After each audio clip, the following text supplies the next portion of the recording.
Oké, dit is even lang geleden. De band die naast me zit is terug in Nederland. Ze stonden op Pinkpop, dat was een fantastische gig. Er komt nu een grote show aan in Avals Live. En er is een nieuw album, Futique. It's Biffy Clyro. Hallo.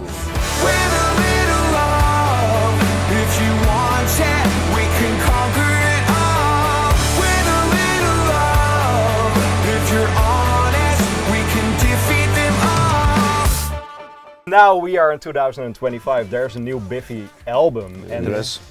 I think you guys wanted to make a new record, but it was hard as well, right?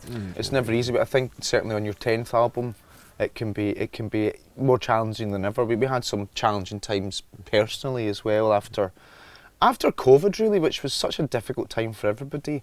And I wouldn't want to say that it was more difficult for us than other people's life, but it was really difficult being a band at that period, trying to release records and having shows that were cancelled and moved and cancelled and moved, and you're getting excited about something, then it's taken away, and so quite a lot of different emotions going on, which led us to you could say a fairly difficult place. Did you even not see each other for years, or? We always stay in touch, and obviously the boys are twins, so they see each other quite often. But no, I went on tour with one of my other bands for a couple of years, and I just needed a little break from songwriting, and I felt as though I was out of melody, and we made 2 records during the pandemic, and I think we overcompensated a little with work. Like personally, we always got on great, but first time ever professionally, we were just a little bit kind of missing each other, ships in the night.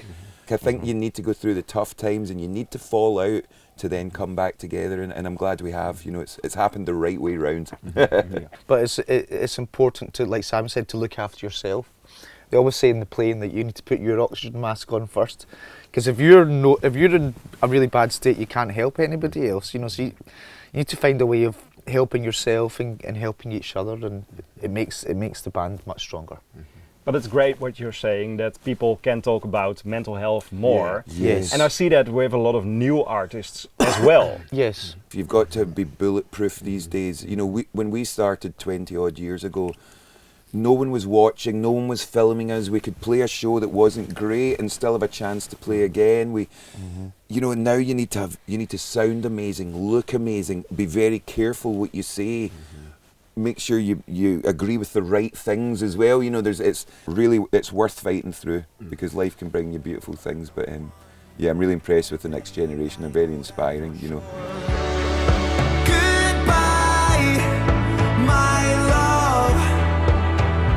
It was too much, but never enough.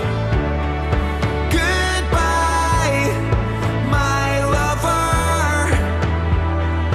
Why did we even bother? Goodbye, forever. But it hurts. Goodbye. Goodbye is in the backbone of this record. It's almost in the middle, but it was kind of a goodbye letter to Biffy Clyro. You were about to maybe call it a day. Yeah, we had the chat. We sat down. It was like, do we want to do this? And if we're going to do it, how do we want to do it? Because it's like a marriage. It really is. And sometimes you get tired of each other, but you need to remember why you were together in the first place. And the fear of that thought being externalized, that idea of splitting up was the kind of that gave me the fear enough to kind of get onto the same wavelength as Simon was on, and to understand how fucking serious it was getting, type thing. So that chat was very important to have, and it had to happen. Thankfully, it was as quick as that, where it was like, no, that's the last thing we want. So you just came off tour with Empire State Bastard. Yeah. How did you find your Biffy Clyro voice back? Because did you ruin your voice in a way? So I spent like 6 months learning how to scream,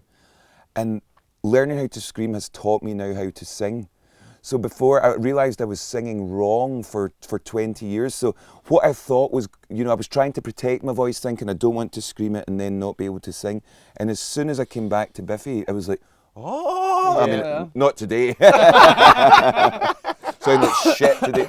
But honestly, I just learned how to breathe and control my voice. So it became a really great tool for these songs, which I didn't expect. Hunting season, so you best watch out. Hunting season, they will snuff you out. Any meaning starts to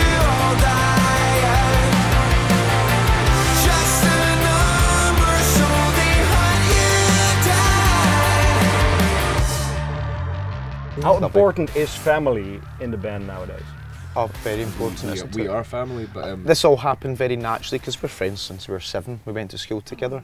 But Simon's a brother. You know, that's very much the way it feels. He'd probably dispute that. Last year, for the first time, I looked through a lot of old pictures, and I hadn't done that for probably 2 decades. The cover is from this tattoo, which I got Beautiful. when my mum passed So away, beautiful. and my relationship with that picture has changed as well as my whole life. And rather than just seeing my mum who'd passed away, I just saw my mum and dad as young people, as just starting out in their life. And same when I was looking back in pictures of us, and 20 years of being in a band has shaped us, but probably it's only now shaping us as much as our family has. And also, and especially in the world the way it is at the moment, there's so much heartbreak and as I say, ugliness out there, that actually to just kind of consider everyone that's a key part of life in your own private life is, you know, we've got to cherish that, because there's very few things we can control, but you know what, we can control our relationships, and let's try and maximise them and kind of worship those people.